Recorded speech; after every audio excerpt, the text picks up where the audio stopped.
Good day and welcome once more to our Soul series by Doctor Magde. Did you know? Back to the basics. Today we are going to go into our second series on salt, drowning in salt. I am saying we are drowning in salt because somehow salt is in most of the food that we eat. Salt is in about 80% of the food that we eat. You don't have to look for salt. Salt will definitely find you. So all food stuff that are not fresh have salt added to them. And I just want to repeat so that we get it again. Baked food like bread. Bread has got a lot of salt, like pies. They've got salt. Cereals. All dry cereals have got salt. Dairy products like cheese, cheese spread, ready-made soups and stocks, they all have salt. Spices have salt. Tin food, dried fruits, all ready-made food. Takeaways, all takeaways have got plenty of salt. Sausages, beef, patties, I call them the man-made meat. All man-made meat. Our favorite one, South Africans, are boerewors, has got a lot of salt, and sauces. All the sauces that we, the hot, the mild sauces that we buy ready-made, they've got a lot of salt. But we do need salt in our body for body functions. But the thing is, we are getting more than 10 times what our body needs on a daily basis. This overdose of salt that we get is from all those food that I have mentioned and much, much more. So our bodies have to work hard to get rid of this extra salt. Check what you ate today. Just think of what you ate today. If you ate bread and butter, bread has got salt, butter has got salt. If you topped it with cheese, cheese has got salt. If you topped it with bacon, bacon has extra salt. Let's say you've eaten Weet-Bix and milk. Yes, there is salt in Weet-Bix. So there are people that we called salt sensitive. So salt sensitive, more women are found to be salt sensitive than others. Salt sensitive means your body reacts more adversely, more in a bad way to salt than the others. So salt sensitive, women are more salt sensitive. Other nations like Africans and Japanese are also more salt sensitive than others. So also in other countries where they eat more salt, preserved food like dried fish, tin fish, it means they are consuming more salt. Also, it was found that people who are over 50 years are more salt sensitive than younger people. But it doesn't mean that you younger people should eat more salt, but you should take care at a younger age. So we've all mentioned the benefits of salt, of the uses of salt in our food in our first series, which I said is for flavor, is for preservative, is for shelf life, and is for the function of the body. So what is the effects of salt in our bodies? Salt increases water retention in our bodies. So this water retention leads to volume increase of body and of water and blood in our body. And this is what causes hypertension in a simpler way. So the salt holds the water and the blood, there is a volume increase in your body, and then because it affects the lumen of the vessels. If you take a hose pipe, just to give you an example, and the hose pipe, there's water flowing there. It's a normal flow. But once you put a lot of water at once, there is increased pressure in that hose pipe. So this is also what causes hypertension. But it doesn't end there. It also increases pressure on the heart. Pressure on the heart is increased by the salt, is increased by the effects of the hypertension. Hence, most people who have hypertension, they can complicate to have a heart failure. Hypertension also, or heart failure, can be due to the blood vessels. They become stiffness of the blood vessels. Remember, salt is an embalmer. An embalmer is something that makes meat not to rot. We South African, we can think of biltong. Biltong is that meat that has been spiced a lot, so it's embalmed so that it doesn't rot. So the salt also make our vessels to be stiffness of the vessels. So it also affects the lumen, as I've explained about the host part. The lumen is where there's free flow of the blood. So because the salt get deposited in this lumen, and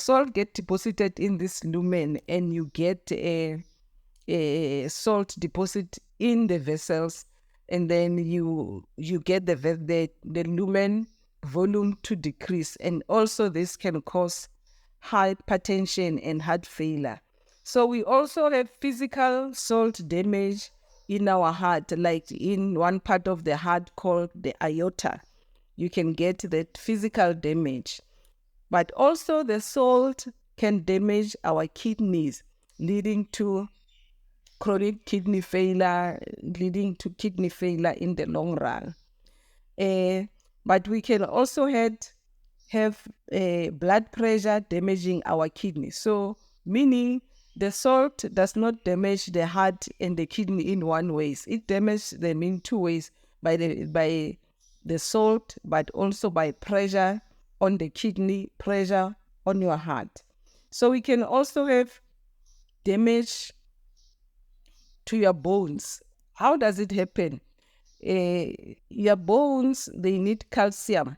But if it's your bone, you've got a lot of salt, we call it sodium, it's going to leach, meaning take away from your bones, the calcium in your bone, and you develop what we have talked about, osteoporosis, or you develop joint problem leading to knee surgery, hip surgery, all the modern things that are happening now. So these are the effects of the salt in our body. But that is not all. Also, the salt can damage the brain.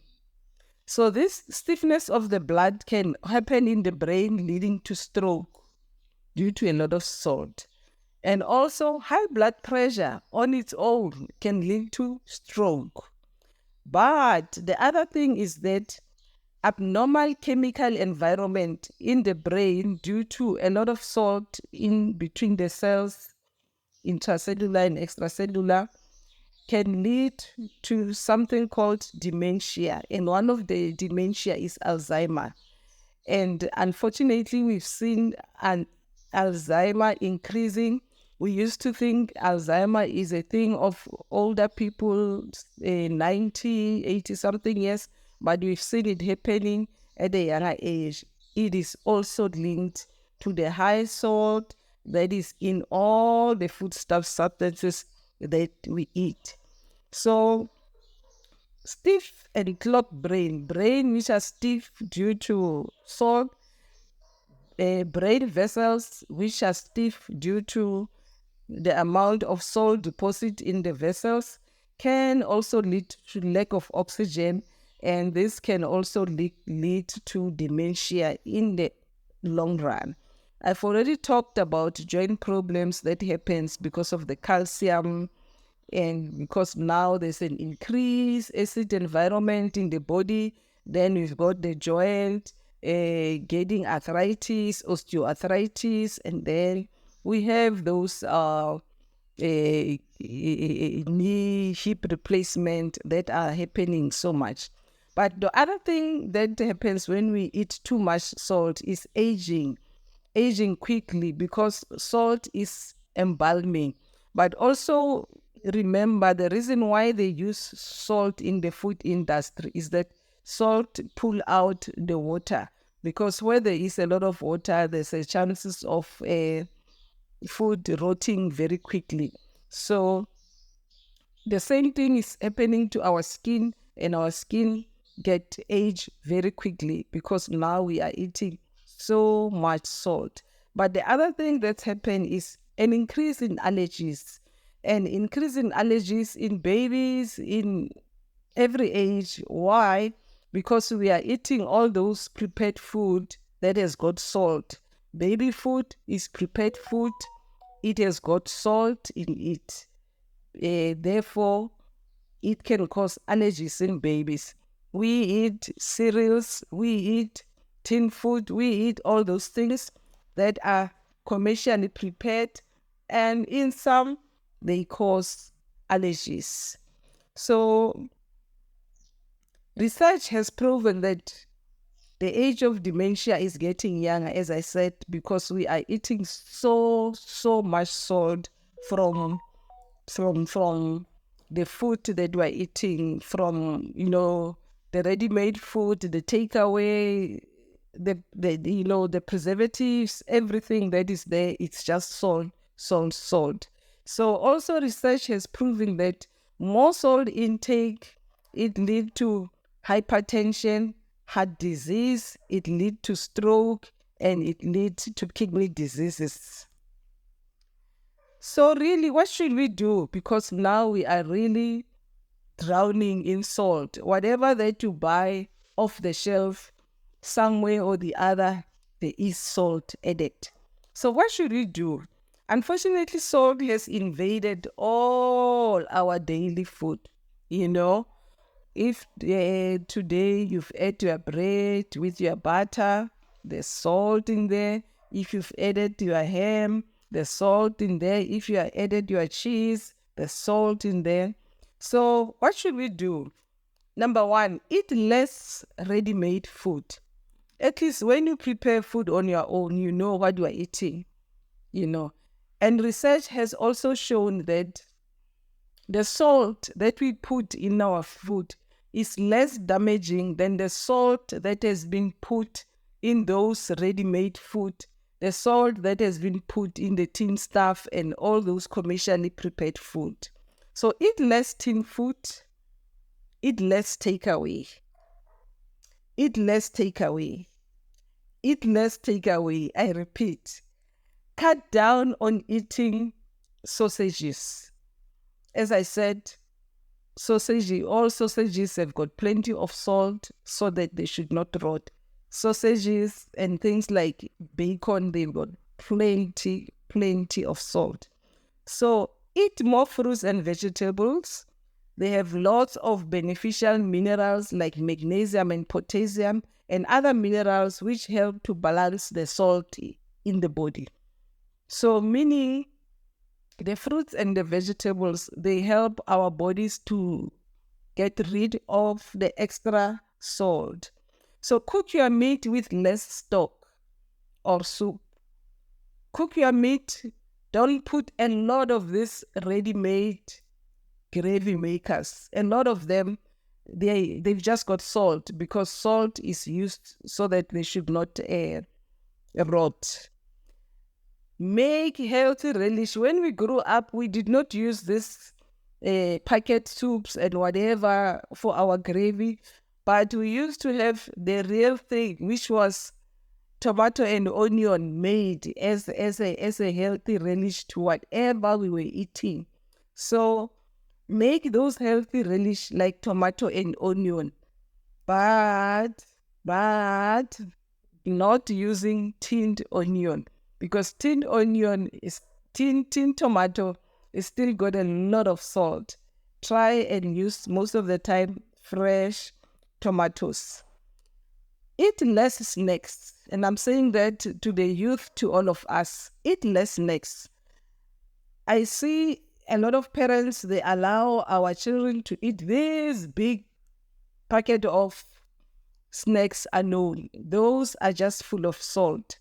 And it's going to have a lot of side effects sooner.